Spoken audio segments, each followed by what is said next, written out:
Genesis chapter 35.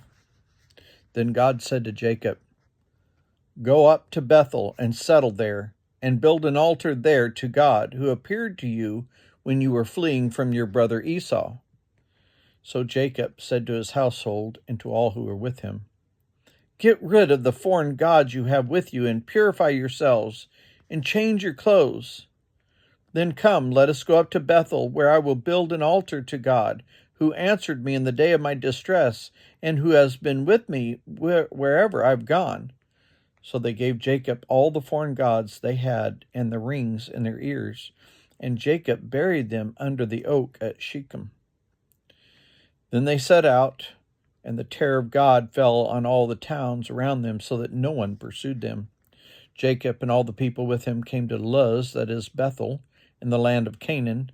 There he built an altar, and he called the place El Bethel, because it was there that God revealed himself to him when he was fleeing from his brother. Now Deborah, Rebekah's nurse, died and was buried under an oak beside Bethel. So it was named Allon Bakuth. After Jacob had returned from Paddan Aram, God appeared to him again and blessed him. God said to him, "Your name is Jacob, but you will no longer be called Jacob. Your name will be Israel." So he named him Israel. God said to him, "I am God Almighty. Be fruitful and increase in number. A nation and a community of nations will come from you, and kings will be among your descendants. The land I gave to Abraham and Isaac I also give to you, and I will give this land to your descendants after you." Then God went up from him at that place where he had talked with him. Jacob set up a stone pillar in the place where God had talked with him, and he poured out a drink offering on it. He also poured oil on it. Jacob called the place where God had talked to him Bethel. Then they moved on from Bethel. While they were still some distance from Ephrath, Rachel began to give birth and had great difficulty.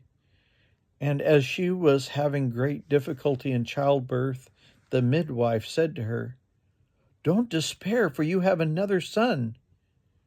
As she breathed her last, for she was dying, she named her son Ben-Oni, but his father named him Benjamin.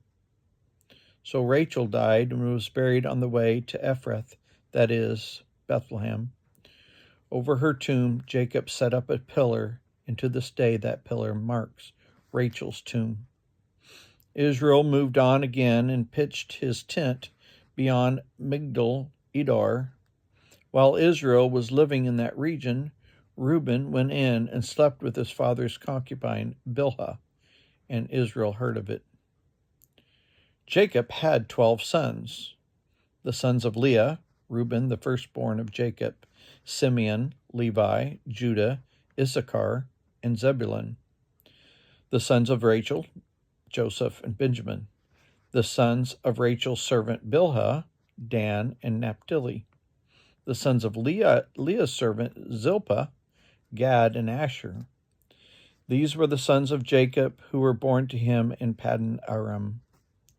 Jacob came home to his father Isaac in Mamre, near Kiriath Arba, that is Hebron, where Abraham and Isaac had stayed. Isaac lived 180 years. Then he breathed his last and died, and was gathered to his people, old and full of years, and his sons Esau and Jacob buried him.